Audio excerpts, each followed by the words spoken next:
नाज़रीन, सुई गैस जे रहवासन वफ़ाक़ी बजट खे अवाम दुश्मन करार ॾेई छॾियो आहे। रिपोर्ट करे रहियो आहे सिकंदर अली।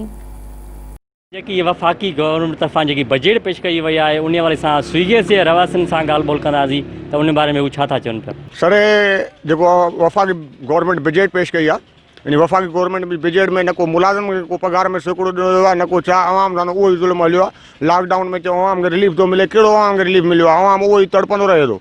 अस्पताल में बि काई बि अहिड़ी शइ न आहे जो कंहिं ग़रीब जो इलाजु थी सघे। आवाम उहो ई ॾुखनि ऐं ॾोजनि में आहे। असां इल्तिजा था कयूं हिन वफ़ाक़ी गवर्नमेंट खे महिरबानी करे हिन आवाम जो कुझु चङाई वारो रिश्तो अख़्तियार कयो वञे, जीअं सुभाणे हीअ आवाम खे हिन ॾुखे मरहले में निकिरी कंहिं सुठी मंज़िल ते अचे। असांजी इहा इल्तिजा ऐं महिरबानी करे इहो वधि में वधि महिरबानी कई वञे, हिन आवाम जे मथां ज़ुल्म ख़तमु कयो वञे।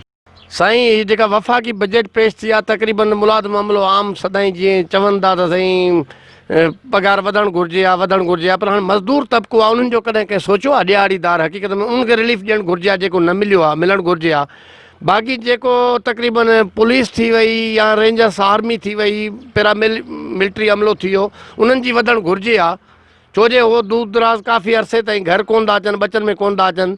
उन खां पोइ मेडिकल अमलो आहे, उन्हनि जी वधणु घुरिजे आहे, जेके सिर तिरीअ ते रखी पंहिंजी ड्यूटियूं सर अंजाम ॾेई आया आहिनि। केतिरा डॉक्टर आहिनि जिन जी डेथ थी वई आहे, शहीद थी विया आहिनि। इलाही जेको आवाम खे रिलीफ बि आहे। जीअं तव्हां 2 टे ॾींहं ॾिठो त जेको पेट्रोल आहे इलाही सस्तो थी चुको आहे, पर मेन मसइलो इहो आहे मथां त हुकूमत ऐलान करे थी, पर हेठि जेको आहे सो हेठि जेके इदारा आहिनि उहे अमल नथा कनि।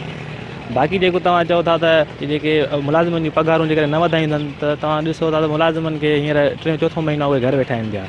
अञा बि घणे में बि घणो जेके असांजा जेके माहिरीन आहिनि उहे चवनि था त अञा 2-3 महीना लॻी सघनि था माना हिन जे कंट्रोल ते पाकिस्तान में बि।